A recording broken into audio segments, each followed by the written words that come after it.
Hello.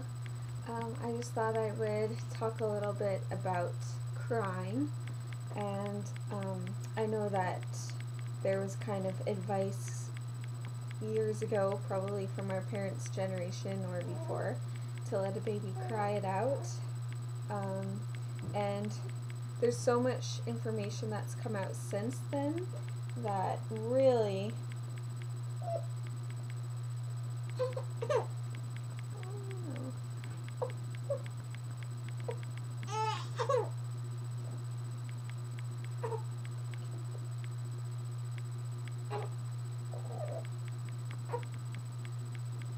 um, there's so much information out there with the internet that if you take 10 minutes to look around, you'll see how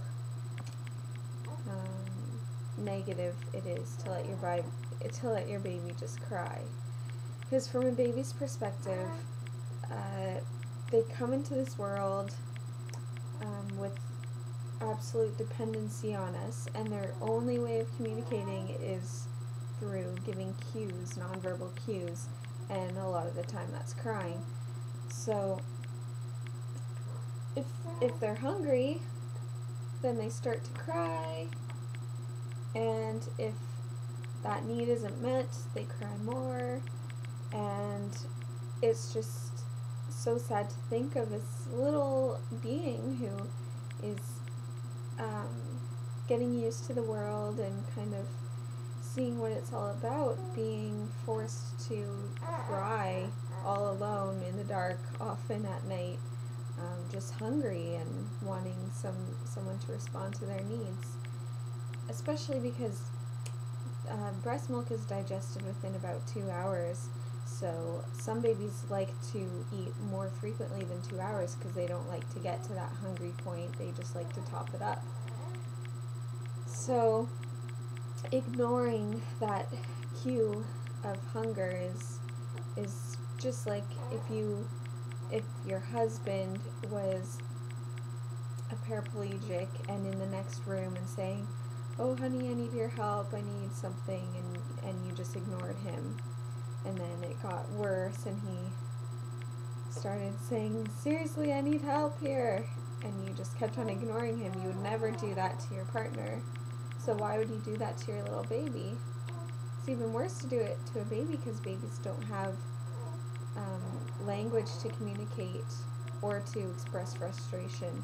So the experts used to say that, okay, well, let the baby cry it out, eventually they'll go to sleep.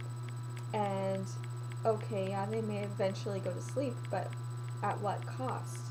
For a baby to stop crying, if it's hungry or wet or something, it has to make a mental decision that, okay, I'm just going to give up. No one's there looking out for me. I'm all alone. This is a lonely world. And just kind of go to sleep in defeat. And biological explanation of that is crying takes a lot of energy. Oh yes, a more biological explanation for why a baby stops crying is because crying exerts a lot of energy, and a baby who is not sure if anyone is out there looking after it or if it's going to be fed needs to conserve energy as much as possible, which is really a sad thing too. Your baby was unsure of its care, and so they give up crying. So anyways, that's just a plea to any new mothers to please just do your own research. A really good website is naturalchild.org. There are tons of articles about everything from co-sleeping to crying to holding, and a lot of scientific articles and journals and stuff like that if you like seeing the research. It's also a lot of experienced mothers giving their ideas about what's worked for them and stuff. So anyways, something I've just learned from doing my own reading is just how we should really follow our own intuition, because I think our intuition is often, well, always closer to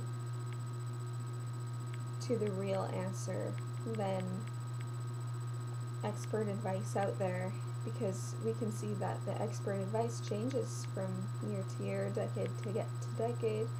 You know, look at the whole bottle formula feeding thing in the 40s. So anyways, that's just, what I thought I'd talk about today. Babies cry for a reason. It's supposed to sound like an alarm because there is an unmet need, and babies depend on their crying for their survival. So just pay attention to what your intuition is telling you about that crying. It's okay to hold your baby and snuggle your baby. They won't be spoiled. There's a lot of research done on that too. If you want to look into attachment parenting, again, there's tons of stuff on naturalparent.org. Alright, thanks.